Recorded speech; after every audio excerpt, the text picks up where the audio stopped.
In this video, I'm going to talk about when the best time to use a notary is, what exactly a notary even is, and answer all of your guys' notary questions.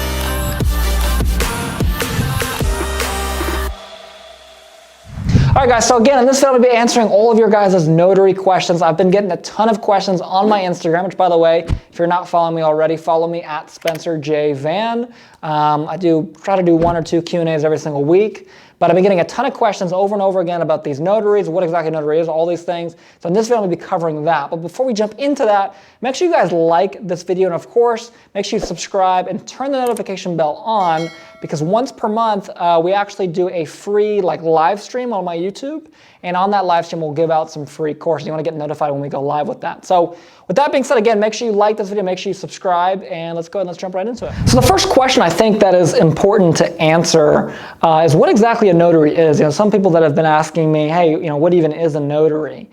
And I don't know the legal definition of all that, but basically in plain English, what a notary is it's someone that goes through a certification process and basically gets approved to oversee people signing contracts, and then they add their own signature and their own stamp onto it to basically certify that this was a real contract and that this actually happened, that these two people actually did agree to this, okay? So that's what a notary does.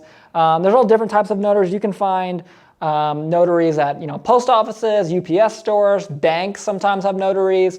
And so there's all different types of places you can go to get a notary. And honestly, even if you wanted to, you could get your own notary license, although it's kind of pointless. It doesn't really make any sense for the context of surplus funds. So I wouldn't really recommend it.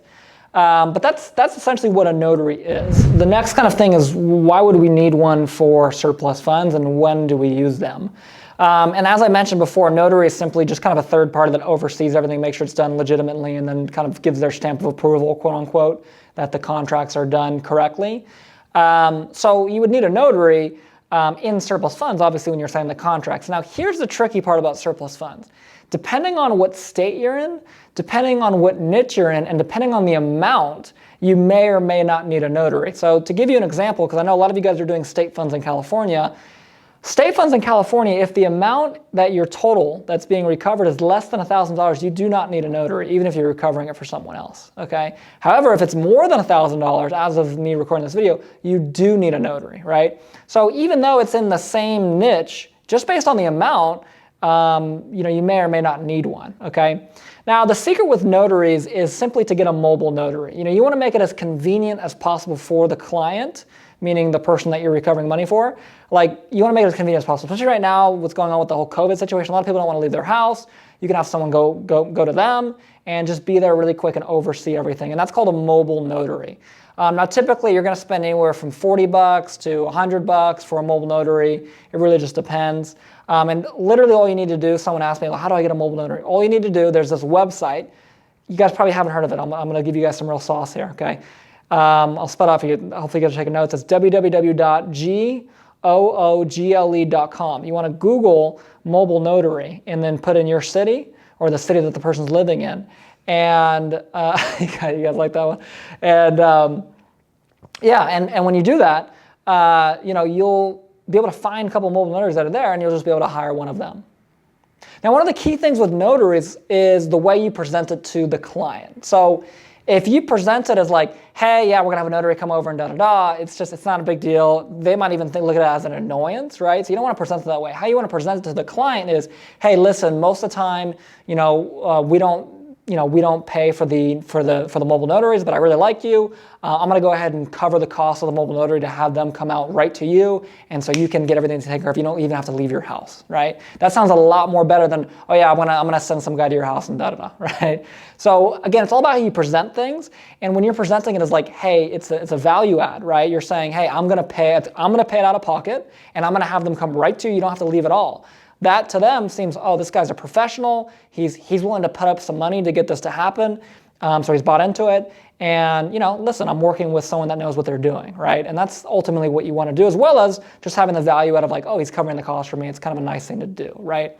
But again, it's all in how you present it. So circling back to what I mentioned earlier about the $1,000 in California, I want to make this clear. that is not how much you'll be receiving. That's the total amount of the fund. So if you're recovering a fund that's worth $1,001, okay, you're gonna make 10% of that, so you'll make $101 or whatever that is, right? You need a notary for that, okay? Anything where the fund is over $1,000 collectively, you're gonna need a notary for state funds in California. Now, I think a really important question to answer is like, how do you know if you need a notary? Like, when you know and how can you figure that out? Well, number one, it goes back to knowing your market, okay? A lot of you guys right now are coming in, you guys learn about this stuff on TikTok, you learn about this over here, over there, and it's wonderful. First of all, I'm happy to have you. Welcome to the channel, okay? But a lot of the people, stuff that they're teaching you guys, I hate to tell you this, it's probably not accurate, okay? Here's the reality of the situation. The reality of the situation is you want to do your own research, and you don't necessarily want to learn from some guru, including me, right? I definitely know what I'm talking about, but at the same time, like, do your research. I can make mistakes too, right? But let's say you decided, hey, I want to work in Nevada, and I want to do state funds in Nevada. You need to start learning about the way it works in Nevada. Do I need a notary? Do I not need a notary? How do I get leads, right? All of those questions need to be answered, and it's on you doing research. No one's going to force feed that to you. You know, the notary situation, whether or not you're going to need one is going to be dependent a lot of times on how strict the state's processing is as far as with mortgage overages and tax overages, okay? So for example, the thing that makes mortgage overages interesting and tax overages interesting is, it's a lot more contract based. So what I mean by that is, you might have one type of contract in a state to do mortgage overages where you do need a notary, and then you might have a completely different type of contract in the same state to do the same niche where you don't need a notary, right? Or, for instance, you might do it one way where you're working with an attorney and you don't need a notary, and then you work on your own in the same state and you do need a notary, okay?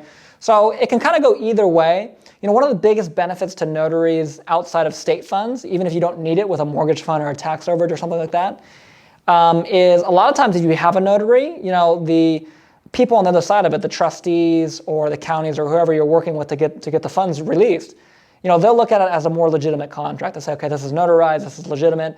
Sometimes they may even process a little bit quicker. I don't have any data to back this up, but it makes sense that, hey, this is a legitimate contract. They're going to be able to push that through a little bit quicker than if they have to go and verify that this is a real contract, right? So that's kind of another benefit to notaries. But again, I wouldn't recommend, getting a notary, paying for it and all that, even though it's not that much, unless you actually have to. So kind of circling back to do your own research, look into your own states, make sure that you do need a notary for whatever it is that you're doing, and if you do, then get one, and if you don't, then don't worry about it. But just do your own research. That's really the big key. All right, guys, so kind of a quick one today. Honestly, I don't know how much more you guys want me to talk about notaries. It's an interesting topic. I'm sure you guys love it, but I think there's better things I could be talking about. But if you guys do have more questions about notaries, drop them in the comments down below, and I'll happily answer them for you. Also, again, like this video, subscribe, hit the notification bell, because once per month we do a live stream on this channel, and on the live stream I actually give out some free mini courses, and you want to be potentially one of those people to win that. So with that being said, again, I hope you guys enjoyed this video, and I will see you on the next one.